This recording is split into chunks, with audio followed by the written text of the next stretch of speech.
Good day, everyone. It's that time of the day again to say it as it is. And I'm your girl, Lady M. What I like to discuss a very, very important topic for life, and that is keep you happy. See, happiness is like oxygen. It's very important for life. It can be compared to how important gasoline is or gas is to a car. Without the petrol, the car can never move. Without joy, you can never think right to get to where you want to be. Without joy, you cannot be productive. Without joy, you can even fall sick from being sad all the time, broken and stuff like that. So you need to be happy no matter what life is throwing at you, good or bad, no matter how people are treating you, nice or not so nice. You have to choose to be happy. That's why I chose this video today, this style of video. It just looked like the guy on the screen is trying to sketch me. You have to be your own joy architect. Generate joy on the inside. Be happy. Be happy. It helps you keep healthy. It helps you live well and to be at peace with yourself. Because you cannot always give people power over you. When they walk away from your life, then they take away your whole scream of joy. That's too much power to give somebody over you, or to give life situation over you. You have to find your joy through it all. Alright?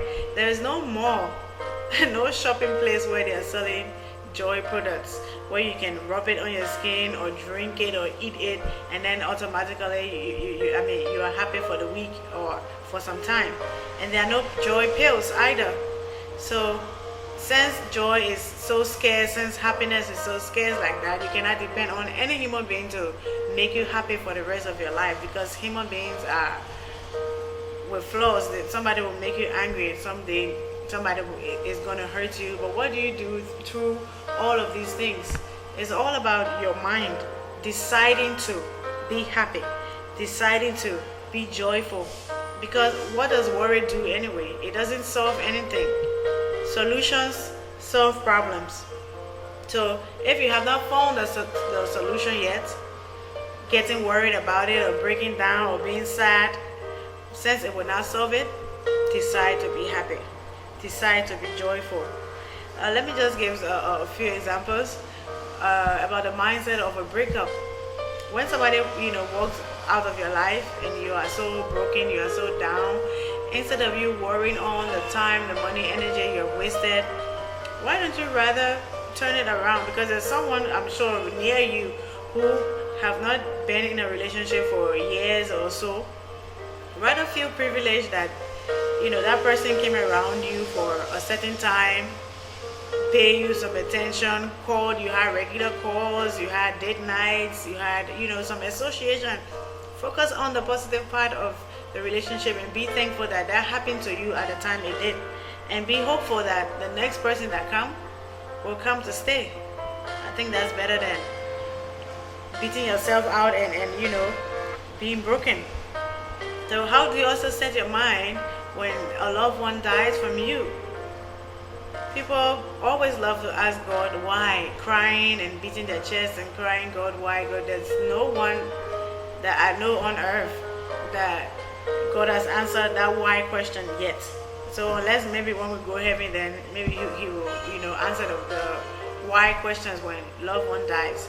So instead of worrying and crying and being broken, I'm not saying death is not hurtful, it is painful, but in order to continue with life, you have to replace that hurt and that pain with joyful moments, with lovely things that you experience with the person, how dear the person was to you, how they impacted your life, and be thankful to God that you had the opportunity to know that person as a mother or father or child or whatever loved one the person was to you.